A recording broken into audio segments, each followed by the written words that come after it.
ہمارے یہ فرمائیے گا کہ اب جو یہ میزائل کا تجربہ کیا ہے، کیا اس سے خطے میں عسکری توازن خراب نہیں ہوگا؟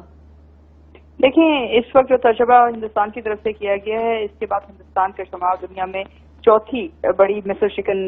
جو طاقتیں ان میں ہونا شروع ہو جائے گا. اسے نہ صرف آپ کے خطے کے اندر عدم توازن پیدا ہوئے گا، لیکن اس کے ساتھ ساتھ خطے میں ایٹمی جنگ کے خطرات میں بھی اضافہ ہوئے گا، کیونکہ اس سے یہ غلط تاثر پیدا ہو سکتا ہے ہندوستانی لیڈرشپ کے لیے کہ وہ سمجھتے ہیں کہ جس سے ہندوستان کا دفاع جو ہے ناقابل تسخیر ہو جائے گا، اور جس سے وہ کوشش کریں گے کہ پاکستان کے جو میزائلز ہیں ان کو روکنے کی یا مثل شکن سسٹم کو استعمال کرنے سے، جس سے یقینی طور پہ پاکستان کو اس کی جوابی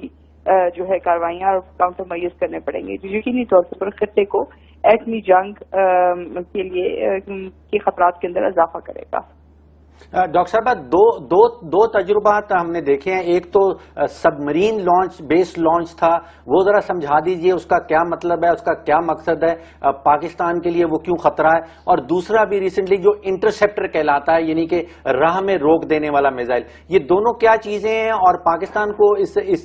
سمت سے کیا خطرہ ہے؟ دیکھیں، یہ دو مختلف طرح کے میزائل سسٹمز ہیں. ایک طرف جس میزائل کا جو سمندر سے کیا گیا ہے، اس سے ہندوستان کی جو ایٹمی صلاحیت ہے اس کو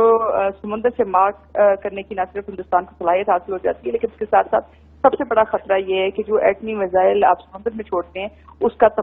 کے استعمال کرنے کے تمام تر فیصلے جو ہے کوئی سینٹرل حکومت نہیں کرتی، کوئی سینٹرل کمانڈ نہیں کرتی، بلکہ ان کے پاس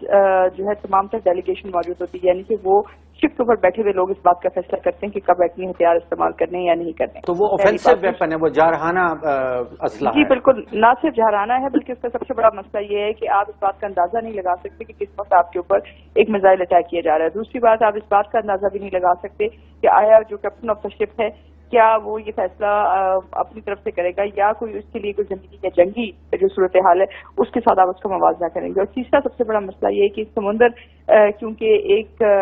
واحد جگہ نہیں ہے، یعنی کہ ایک اسٹیٹک جگہ نہیں ہے، تو یہ دور سے مار کرنے والا جو میزائل ہے یہ سمندر میں کہیں سے بھی کیا جا سکتا ہے، جس سے آپ کی جو بیٹل فیلڈ مینجمنٹ یا انٹیلیجنس ہے اس پہ بہت منفی اثر پڑے گا. لیکن ہمارے پاس جو ڈیٹرنٹ کیپیسٹی ہے وہ کافی نہیں ہے، جو کچھ بھی انڈیا ڈپلوائے کرے ڈیٹرنس کے لیے ہمارے پاس نہیں کافی. دیکھیے، آپ کے پاس ڈیٹرنس کے لیے چیزیں تو کافی ہیں، لیکن اس سے جو ہے ایک ایکسیڈنٹل وار، ایک جو ہے ایک غیر یقینی صورتحال، اس کے ساتھ ساتھ آپ کی جو سمندری راہداری ہے، معیشی راہداری ہے، اس کی نیوکلرائزیشن کا بھی خطرہ بڑھتا ہے. اس کے علاوہ یہ بات نہیں بھولنی چاہیے کہ یہ جو اس وقت ہندوستان کے پاس صلاحیت آئی ہے، یہ ہندوستان کی صلاحیت جو ہے ہندوستان کی انفرادی جو ہے جدوجہد یا ان کی R&D کی وجہ سے نہیں آئی ہے، یہ امریکہ کے ساتھ معاونت کی وجہ سے آئی ہے، جس سے آپ کی جو بحیرہ عرب کے اندر اور ایشیا پیسفک کے اندر جو